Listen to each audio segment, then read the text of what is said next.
శ్రీమాత్రే నమః. అందరికీ నమస్కారం అండి.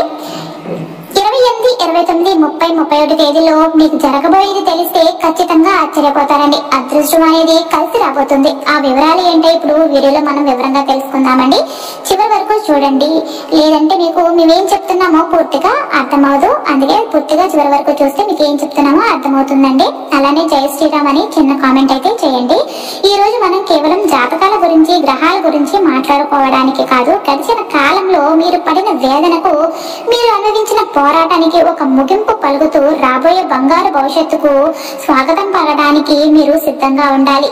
ఈ మాటలు మీ స్నేహితులుగా మీ భుజం తట్టి ముందుకు నడవమని చెప్పే ఒక మార్గదర్శిగా భావించండి. గత కొన్ని రోజులుగా, ముఖ్యంగా ఈ మధ్య కాలంలో మీ జీవితం ఎలా ఉంది ఒకసారి వెనక్కి తిరిగి చూసుకోండి. ఒక అంతులేని పోరాటాలుగా, ఒక ముగింపు లేని పరుగులు అనిపించిందా?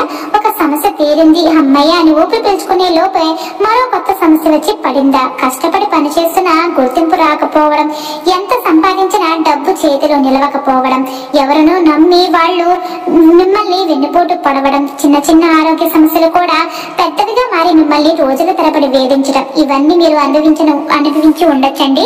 ఎందుకు ఇలా జరుగుతుంది? నా రాశి బాగోలేదా? నా తలరాత ఇంతేనా అని ఎన్నోసార్లు మీరే ప్రశ్నలు వేసుకుని కుమిలిపోయి ఉండవచ్చు.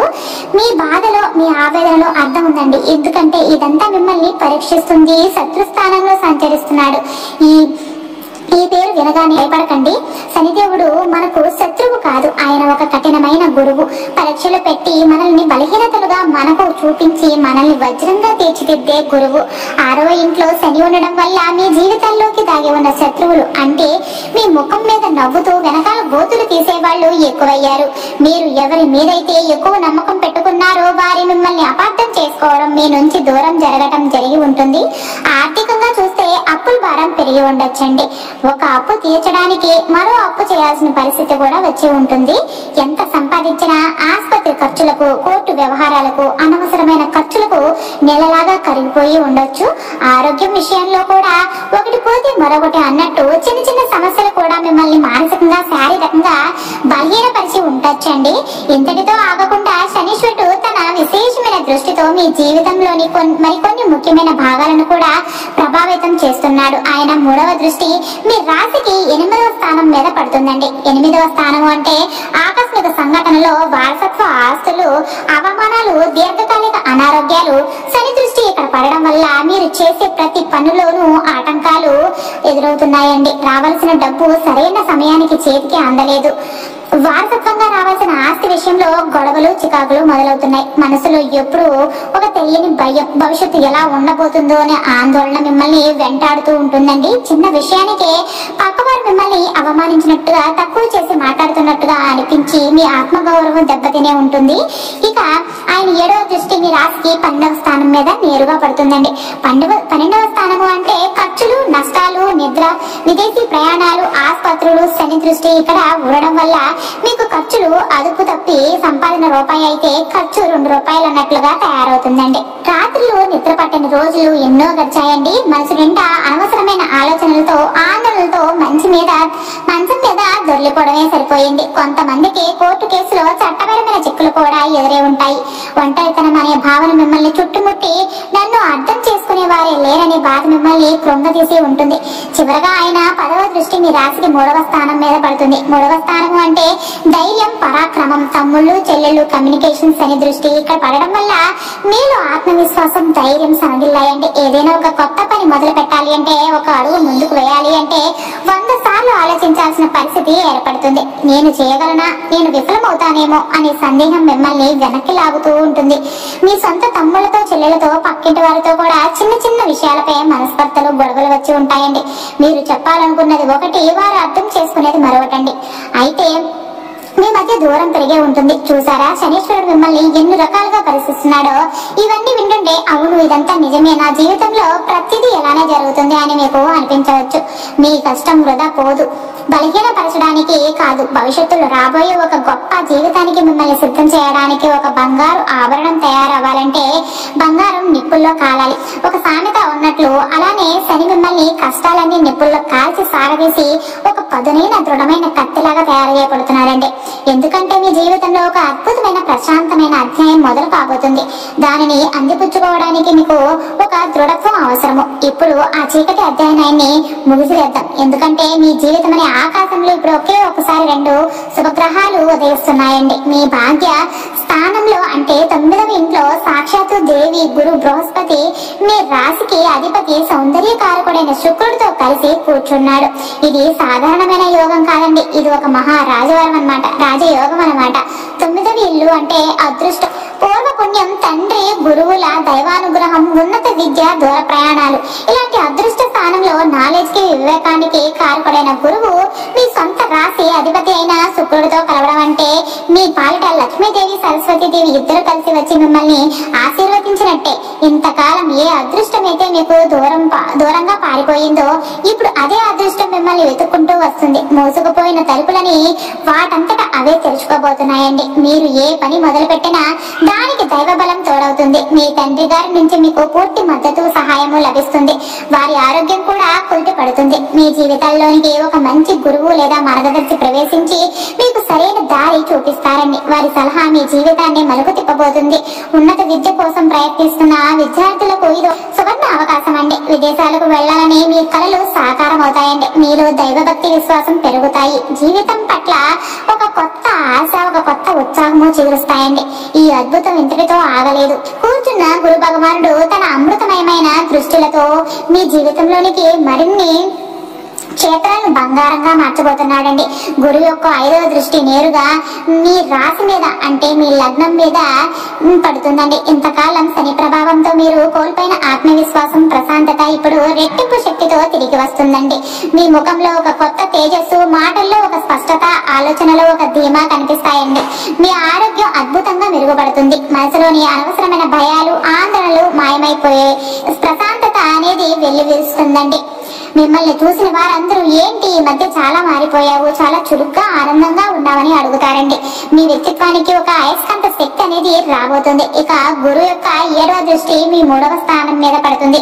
ఇది అత్యంత అద్భుతమైన విషయం. పైన మనం మాట్లాడుకున్నట్టు శని తన 10వ దృష్టిలో మీ 3వ స్థానాన్ని చూస్తూ మీ ధైర్యాన్ని అణిచివేయాలని ప్రయత్నిస్తున్నాడు కదా. కానీ ఇప్పుడు అదే స్థానాన్ని గురువు తన సంపూర్ణమైన 7వ దృష్టితో చూస్తున్నాడండి. ఇది ఒక విషయానికి విరుగుడు దొరికినట్టు అన్నమాట. శని పెట్టిన పరీక్షకు గురువు సమాధానం ఇస్తున్నాడండి. ఎక్కడైతే మీ ధైర్యాన్ని దెబ్బతీస్తున్నాడో గురువు అక్కడే తన అమృత దృష్టితో దానికి బలాన్ని ఇస్తున్నాడు. మీలో ఉన్న ధైర్యం అగ్ని పర్వతంలా బద్దలవుతుందండి. కొత్త పనులు మొదలు పెట్టడానికి, తీసుకోవడానికి మీరు వెనకాడరు. మీ కమ్యూనికేషన్ స్కిల్స్ అద్భుతంగా మెరుగుపడతాయండి. మీరు మాట్లాడితే ఎదుటి వారు మంత్రముగ్ధులై ఉంటారనమాట. మీ తమ్ముళ్లతో, చెల్లెళ్లతో ఉన్న మనస్పర్ధలు కూడా తొలగిపోయి మీ బంధం మళ్లీ చిగురుస్తుందండి. చిన్న చిన్న ప్రయాణాలు మీకు లాభాన్ని ఇస్తాయి. చివరగా గురువు యొక్క 9వ దృష్టి మీ రాశికి 5వ స్థానం మీద పడుతుందండి. 5వ స్థానము అంటే పిల్లలు, విద్య, సృజనాత్మకత, ప్రేమ, తెలివితేటలు. గురువు దృష్టి ఇక్కడ పడడం వల్ల మీకు మీ పిల్లల నుంచి శుభవార్తలు అయితే అందుతాయండి. వారి చదువు, ప్రవర్తనలో మంచి పురోగతి కనిపిస్తుంది. వారి వల్ల సమాజంలో మీకు గర్వకారమైన సంఘటనలు కూడా జరగబోతున్నాయండి. సంతానం కోసం ఎదురు చూస్తున్న దంపతులకు ఇది అత్యంత అనుకూలమైన సమయం అండి. విద్యార్థులు పరీక్షల్లో అద్భుతమైన ప్రతిభ కనబరుస్తారు. మీలో దాగి ఉన్న కళాత్మక నైపుణ్యాలు అంటే పాటలు పాడటం, బొమ్మలు గీయడం, రాయడం వంటివి బయటకు వచ్చి మీకు గుర్తింపును తెచ్చిపెడతాయండి. ప్రేమ వ్యవహారాలు సానుకూలంగా ముందుకు సాగుతాయి. మీ తెలివితేటలకు సరైన ఆలోచనలతో చేసే పనులు విజయవంతం అవుతాయండి. ఇప్పుడు మీరే చూడండి, ఒకవైపు శనిదేవుడు మీకు కష్టాల రూపంలో జీవిత పాఠాలు నేర్పి మిమ్మల్ని దృఢంగా తయారు చేస్తుంటే, మరోవైపు గురు శుక్రులు అదృష్టాన్ని, నాలెడ్జ్ ని, ఆనందాన్ని వరదలాగా మీ జీవితాల్లోనికి పంపిస్తున్నారు. గడిచిన కాలం ఒక చీకటి రాత్రి అయితే రాబోయే కాలం ఒక ప్రశాంతమైన ఉదయం. మీ కష్టాలని తీరిపోయే రోజులు దగ్గరలోనే ఉన్నాయండి. మీరు చేయాల్సిందల్లా ఒక్కటే, గతాన్ని పట్టుకుని వేలాడద్దు. నాకెప్పుడు ఇంతే అనే నిరాశ కూడా మీ మనసు నుండి తెలిపేయండి. ఈ విశ్వం మీకు ఒక గొప్ప అవకాశాన్ని ఇస్తుంది. దాని 2 చేతులు అందిపుచ్చుకోవడానికి సిద్ధంగా ఉండండి. క్రమశిక్షణతో నిజాయితీతో మీ పని మీరు చేసుకుంటూ వెళ్ళండి. శనిదేవుడు మిమ్మల్ని ఆశీర్వదిస్తాడు. పెద్దలను గురువులను గౌరవించండి. పెద్దలకు సహాయం చేయడం గురు భగవానుడికి కృప మీపై వరిస్తుందండి. గురు భగవానుడి కృప మీపై వరిస్తుందండి. మీ ఇంటిని మిమ్మల్ని మీరు శుభ్రంగా అందంగా ఉంచుకోండి. స్త్రీలను గౌరవించండి. మీ రాశి అధిపతి శుక్రుడు మీకు సకల సౌభాగ్యాలను ప్రసాదిస్తాడు. తులారాశి అంటేనే త్రాసు, సమతుల్యతకు ప్రతీక. మీ జీవితంలో ఒక కష్ట సుఖాలు అనేవి త్రాసులోని 2 పళ్ళాలు లాంటివి అన్నమాట. ఇంతకాలం కష్టాల పళ్ళెం కిందకి దిగి సుఖాల పళ్ళెం అనేది పైకి లెగుస్తుందండి. ఇప్పుడు గురు శుక్రుల అనుగ్రహంతో సుఖాల పల్లకిలోకి అదృష్టం అనే బరువు వచ్చి చేరిందండి. ఇక మీ జీవితంలో సమతుల్యంగా ఆనందంగా సాగిపోతుంది. మీ కథలో ఇప్పుడు మీరు హీరో. నూతన ఉత్సాహంతో ముందడుగు వేయండి. ఈ విశ్వం మొత్తం మీకు అండగా నిలబడడానికి సిద్ధంగా ఉంది. మీకు అంతా మంచి జరగాలని మనస్ఫూర్తిగా కోరుకుంటూ ఆ తులారాశి వారికి జూలై 28, 29, 30, 31 తేదీలు ఎంతో ముఖ్యమైనవిగా మారున్నాయండి. ఈ రోజులు గ్రహాల స్థితి బుధుడు, శుక్రుడు, చంద్రుని సంచారంతో పాటు రాహు, కేతువుల ప్రభావం కూడా మీ జీవితంపై పెద్దగా ప్రభావం చూపే అవకాశం అయితే ఉంటుంది.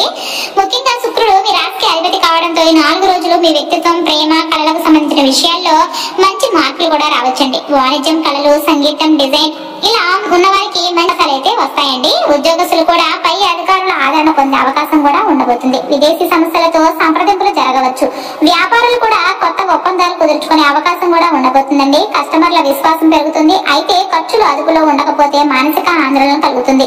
ఆరోగ్యపరంగా స్వల్పమైన సమస్యలు తప్పకుండా జాగ్రత్త ఉండాలండి. శరీరంలో నీరు తగ్గిపోవడం, ఒత్తిడి వల్ల నీరసం రావడం వంటి సమస్యలు కూడా ఉండవచ్చు. తరచూ నీరు తాగడం, తేలికపాటి ఆహారాన్ని తీసుకోవడం మంచిదండి. కుటుంబంలో చిన్న చిన్న అభిప్రాయ భేదాలు తెలిసే అవకాశం ఉన్నా మీ సహనంతో వాటిని చక్కదిద్దేయచ్చు అనమాట. పిల్లల విషయాల్లో కొన్ని నిర్ణయాలు తీసుకోవాల్సి రావచ్చు. ప్రేమలో ఉన్నవారు ఒకరినొకరు మరింత దగ్గరగా అవుతారండి. 4 రోజుల్లో అనుకోని ఆర్థిక లాభం కలుగుతుందండి. అయితే కొన్ని కుటుంబ విషయాలు మీ సమయాన్ని తీసుకోవచ్చు. పితృబంధాల నుండి సహాయం లభించే సూచనలు అయితే కనిపిస్తున్నాయి. కొంతకాలంగా ఉన్న ఆర్థిక సమస్యలు వీడే అవకాశం అయితే కనిపిస్తుందండి.